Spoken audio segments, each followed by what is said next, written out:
So in this video, I'm going to take a look here at just the part of 1 Timothy chapter 2. I want to make a brief comment about a word that Paul uses in verse 2 that is oftentimes translated with the English word godliness. And then I'll continue on looking at particularly the hymn in verses 5 through 7. So the word that is oftentimes translated as godliness is this Greek term Eusebia. And so there's some interesting thing about Eusebia. It's the word group of Eusebia occurs more in the pastoral epistles, 1st, 2nd Timothy, and Titus, than anywhere else in the New Testament. And so that's a very curious thing, why this particular word occurs in a significant way in these letters. It was a word that was used in Greek culture, and it thought to mean the virtuous acts of kind of reverent worship that's paid to the gods in cultic events, what we might call piety. And maybe even some English translations might render this Greek word as in all piety. But it also includes more than just the cultic acts, but also a respect for the institutions that are sanctioned by the gods. So today, when English speakers use the word godliness, they might have certain kind of ritual acts in mind. This person is very godly.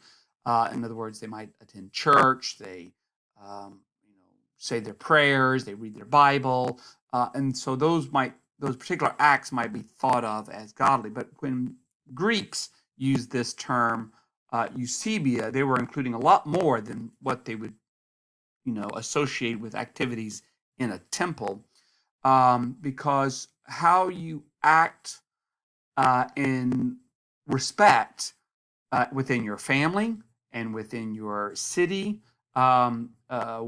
within under the empire itself in relationship to authorities, since it was believed that the gods sanctioned, put in place different governments, put in place the authorities within a city, the structures within a household, how a person responds and associates and interacts with all these different institutions, that too is included within this area of godliness. We see in Acts 17:23, it does denote the kind of the exercise of religion in cultic terms, so it has that meaning. But in Acts 10, verses 2 and 7, this word Eusebia also describes Cornelius's religious acts that are directed towards God, which would include as well his activity of almsgiving, as well as his attendance in a synagogue.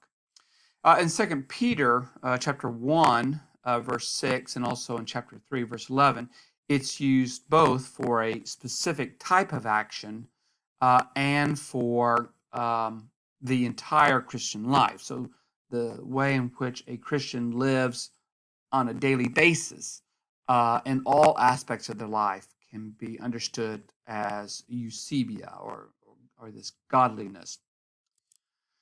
So part of the background for this Eusebia, it has been argued that its use, particularly in the pastoral epistles, is showing Christianity's secularization. In other words, what sometimes is suggested is we see the author of the pastoral epistles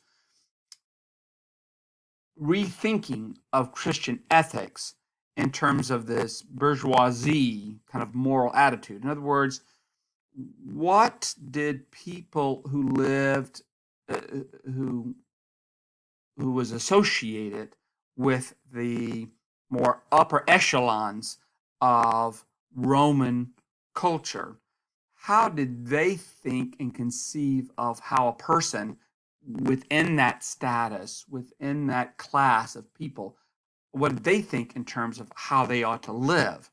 And if they are using this word Eusebia to describe how it is that they think, what are the virtues of living, the ideal life, or the life that is honored by the gods.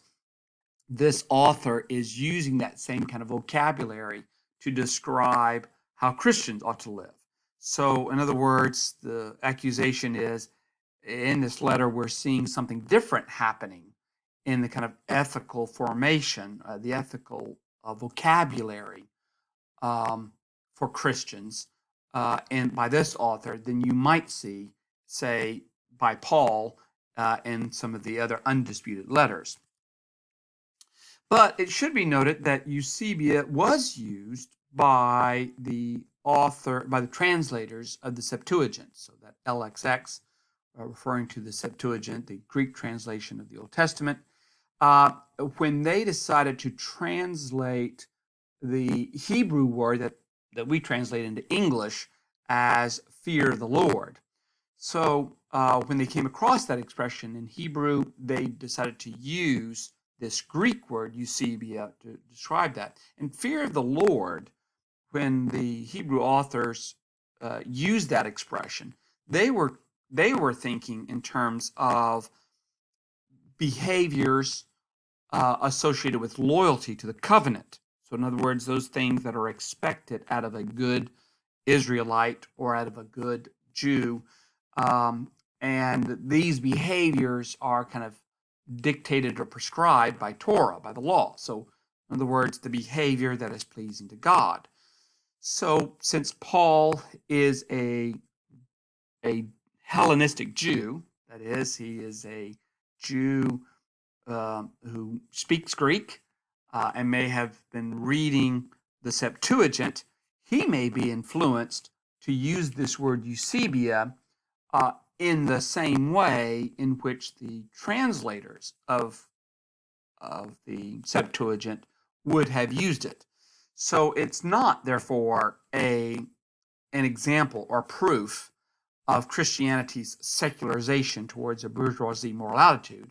Instead, it is evidence of the author's influence by the Septuagint and what this Jewish text, written in Greek, understood about the fear of the Lord. So, fear of the Lord could be expressing, in other words, Eusebia could be expressing this idea of fear of the Lord. And in the context of 1 Timothy, which does, deal with issues of teachers of the law, teachers of Torah, maybe this is what the author has in mind. So anyway, a little bit of background there to this word that is so important in the pastoral epistles, this term godliness, and what might be conveyed. You need to kind of remember this as you would read on in 1 Timothy and in Titus and 2 Timothy. So I'm now turning my attention to verses 5 through 7, the last part here of 1 Timothy that we're going to look at before moving into what's oftentimes seen as the more controversial part of 1 Timothy 2. So here, Jesus Christ is seen as a human. It does talk about that there's one mediator, the man, Christ Jesus. So this emphasis that he is a human. So Jesus is not some kind of angelic figure. So he is a human who is a mediator between human beings and between God. And this stress about his human, so this may be all part of a creed-like statement that may have existed. In other words, the way in which verses 5 and 6 are written, it sounds like poetry that may have been used in some kind of affirmation that may have been said in Christian assemblies. And it is interesting that we do have this word that is translated a man, anthropos, or human. The word anthropos doesn't mean just a male, but a person. So here, understanding it as a human. So to describe Jesus as an anthropos, as a human, is may have been important because there might have been some Christians at this stage of development whether we're talking at this stage if it was written by the Apostle Paul or if it was written by somebody else who wanted to ascribe the letter to Paul, that some believers were not interested anymore in Jesus, the human being, but were interested more in the Christ, some type of redeemer figure, and focused their attention on that.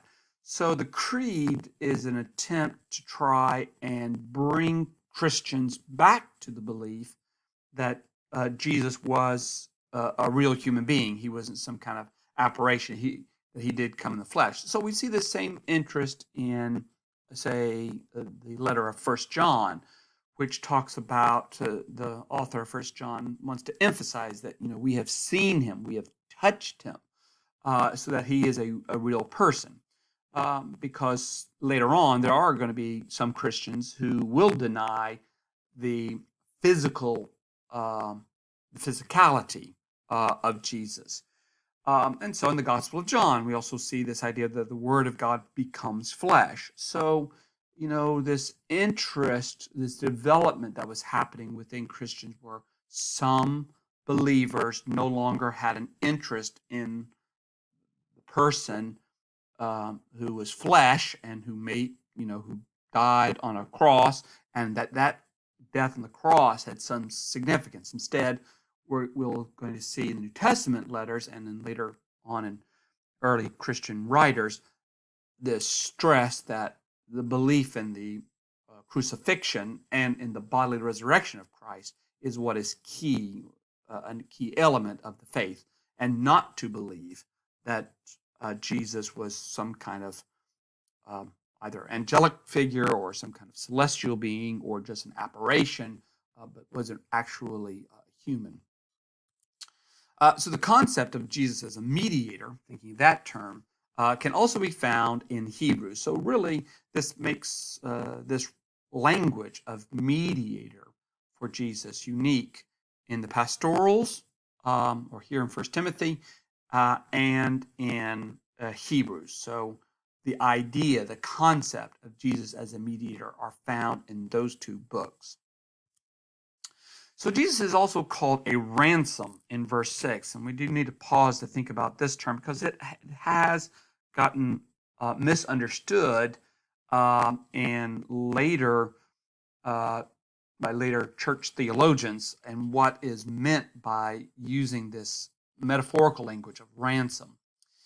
So to use the word ransom, if whether Pastor Paul, he may have been influenced by a saying that existed. It is a saying that occurs in the Gospel of Mark. So, of course, if this was written by Paul himself sometime in the 60s, the Gospel of Mark was not written until the mid or late 60s. So it does not mean that Paul had access to Mark's Gospel, but that there was a saying that circulated around before Mark's Gospel was written that Paul may have been aware of. So this one is in Mark 10:45, where it says that the Son of Man came to give his life as a ransom for many. Of course, here we have that Jesus is a ransom for all, not just many. But of course, the word many may be used in a way to mean everybody, or all can be used in a way to mean for many. So it's a little bit curious here if that may have been influence, or there's also some other languages in other places that uses this language of coming and giving his life. Especially for sinners, and so I think I may have mentioned that in a previous conversations about some of the creedal language in 1 Timothy 1. So there's two major backgrounds for this images. One is the idea of slaves being manumitted, that is, being freed to become sons. So if a slave is freed, he can become ransomed, as it were, in order to become a son of the person who had been his master. So one time a slave, but now a son. Or it can be used as well to talk about the freedom of prisoners. prisoners who have been set free after they have been defeated. And so sometimes during a war, people are taken as captives in order that their relatives or friends will ransom them, will send money in order to get them free. So it has this idea of deliverance. So what primarily this concept of ransom is doing is it is um, emphasizing the idea of delivery. It is not necessarily conveying the idea of payment. Um, so, yes, there is that idea of payment. So, you know, taking prisoners and someone paying so that they can be released, freed. But this idea of ransom is also used just to express the concept of freeing people. So, for instance, God ransoms his people, the Israelites, from Pharaoh when he delivers them out of Egypt. But God didn't pay Pharaoh in order to free the people. The process of freeing them is the process of ransoming them. Unfortunately, what happened with this, because this word ransom was used, some theologians began to speculate, well, who got paid with Jesus's sacrificial death?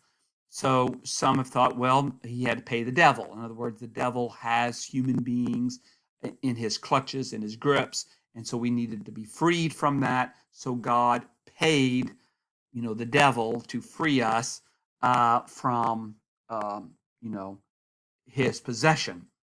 But then that causes a problem because that makes it look as if the devil has something over God and God has to do something in order to satisfy the devil. So that's one kind of idea of ransom that doesn't really work well theologically, because the devil has some kind of power, as it were, over God. Others have noted that problem and tried to stay away from that, but said something to the effect of God paying himself, that he had to pay his own justice, as it were, that he wasn't paying the devil, but he was paying himself. But that too kind of gets a little bit complicated. The whole problem is that people are thinking of ransom in one particular way. They're thinking it only in the sense of this payment, but the idea or the language of ransom is focusing on delivery. And delivery oftentimes occur with sacrifices. So, especially with the martyrdom of the innocent, a for instance, the Maccabeans can die a death; they can become martyrs in order to ransom, as it were, the rest of the Jews, the rest of God's people, from the clutches of Antiochus Epiphanes. So their death can, in some sense, be used as a means to bring about that deliverance. So too, Jesus' death can be a means by which we are brought out of our bondage or our captivity to sin or whatever. But nobody is being paid.